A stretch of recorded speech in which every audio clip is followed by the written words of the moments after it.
Tamara, en préparant cette interview, je vous ai demandé de réfléchir aux romans et écrivains qui ont été importants, voire fondateurs dans votre parcours de lectrice, d'écrivaine, de femme. Quelle est votre bibliothèque mentale, votre panthéon littéraire? C'est à vous. Merci Nathalie. Déjà, de go comme ça, un nom qui me vient, qui est immédiat, qui clignote même dans mon esprit, c'est Dostoïevski.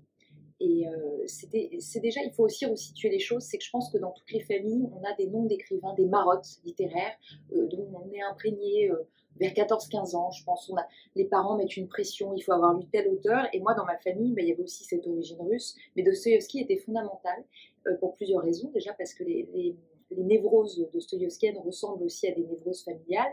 Et il fallait connaître, je pense, certains traits de personnages pour comprendre aussi le langage de ma famille. Donc ça, je ne sais pas si ça vous paraît très clair, mais il y a des familles comme ça où on va s'exprimer en disant telle personne me rappelle le personnage de l'idiot. Donc en fait, j'ai dû accéder à cette littérature russe assez jeune pour comprendre aussi peut-être le langage qui était parlé par mes parents et surtout par mon père, qui est d'origine russe.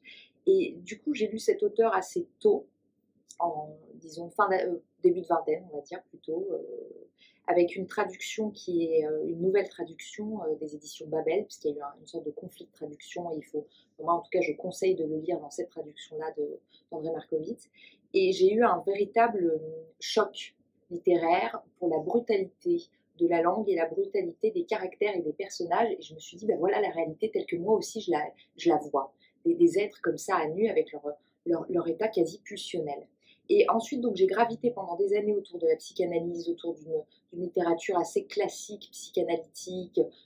J'ai été très influencée par Freud, notamment. Alors, beaucoup d'essais, parce que c'est vrai que par moments, je lis plus de romans, je lis que des essais. Et donc, pendant une année entière, je ne vais pas lire de romans, par exemple. Alors, je vais séparer un peu les choses, mais en romanesque, disons que c'est Dostoïevski.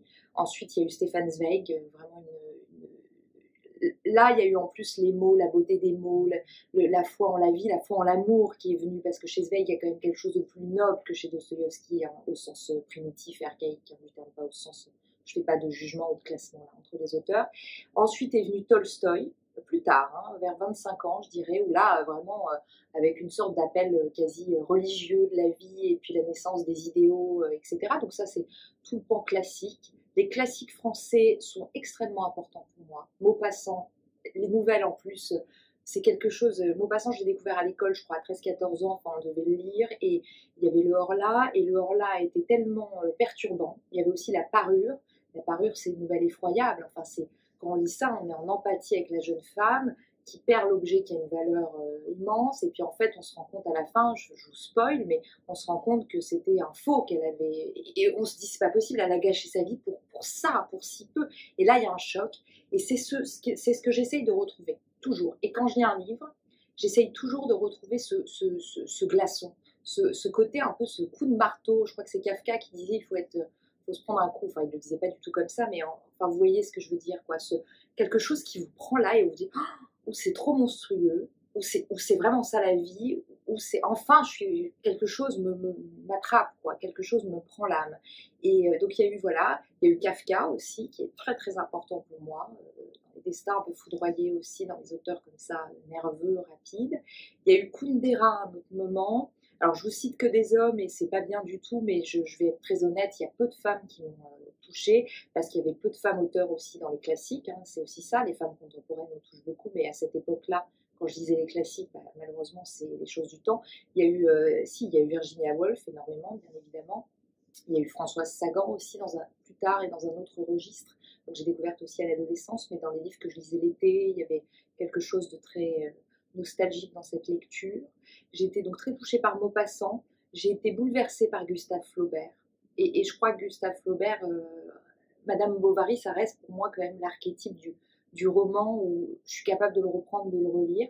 Et plus récemment, dans la lecture des classiques, il y en a un qui m'a vraiment beaucoup touchée parce que je retrouvais en lui à la fois ce que je trouvais chez les Français que j'aimais, mais ce que je trouvais aussi chez les Russes, c'est-à-dire le mélange de l'âme slave et de la beauté des mots, du romantisme de la vie, et c'est Arthur Schnitzler. Alors, en France, je crois qu'il est connu surtout pour Mademoiselle Elseux, mais il y a un livre qui s'appelle Thérèse et qui est effroyable, parce que moi j'ai un goût, hein, je vais peut-être me faire traiter de misogynie, mais j'ai un goût très prononcé pour les portraits de femmes épouvantables, les portraits de femmes où on a l'impression que l'auteur s'acharne un peu sur le destin de l'héroïne, mais c'est pas du tout une démarche misogyne. En fait, c'est plutôt des démarches féministes. Quand les auteurs font ça, c'est plutôt de montrer la cruauté de la vie envers ces terribles destins féminins. Et celui de Thérèse est absolument extraordinaire.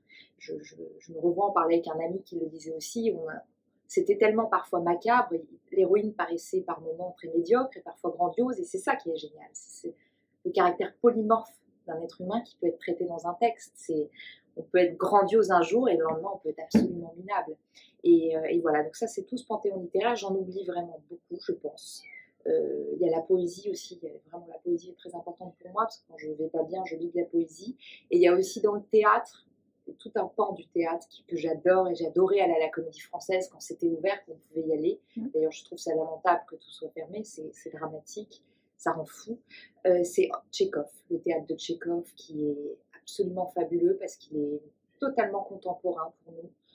Les mondes qui s'effondrent.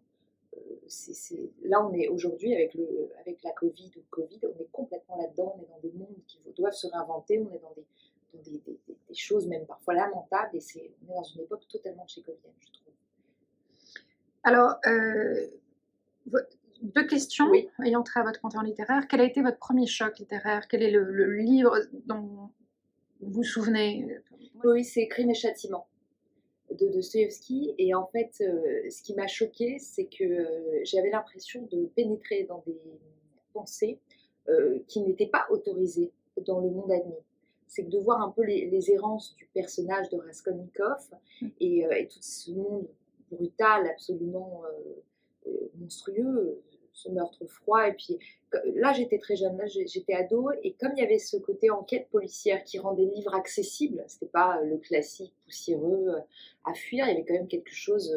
L'intrigue est très contemporaine, mais il y avait la pensée de cet homme me dérangeait profondément.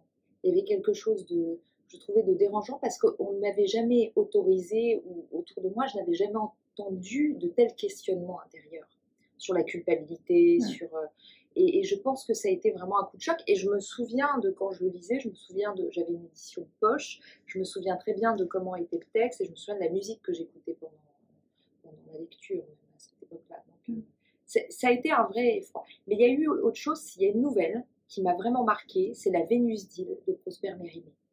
Et je trouve que cette nouvelle est extrêmement dérangeante. Elle fait 40 pages, hein, je crois qu'elle est très courte. On l'avait lue à l'école, et il y avait quelque chose, et j'avais relu plusieurs fois, j'étais extrêmement mal à l'aise. Il y avait quelque chose de l'inquiétante étrangeté, vous savez, le terme freudien, avec cette statue, on ne sait pas si c'est vivant, pas vivant, et pourtant on n'est pas non plus dans le mysticisme, les histoires de fantômes comme les ados peuvent en lire. C'est qu'on est vraiment, il y avait quelque chose de très très dérangeant. Et après, il y a un troisième livre qui est venu me déranger, parce que j'ai vu que la vie de femme pouvait être terrible, alors qu'on grandit en se disant que la vie de femme est merveilleuse, qu'on va avoir une vie de princesse et tout. C'était Une vie de Maupassant. Le personnage de Jeanne, qui est un personnage avec beaucoup de très médiocre aussi, et puis une grande faiblesse d'âme, une naïveté, et elle est prisonnière de quelque chose, d'un système en fait monstrueux, mais sans en être actrice. Il y a quelque chose de monstrueux dans ce livre. Si on le lit à l'adolescence, on perd quelques illusions, et on peut quand même être bouleversé. Enfin, on y laisse quelque chose en tout cas. Fermez les yeux. Un livre. Ou un écrivain. Contemporain ou ancien? Ce que vous voulez. Un seul. Vassili Grossman. Vie et destin? Oui. Peut-être plus tard, découvert plus tard, donc moins marqué.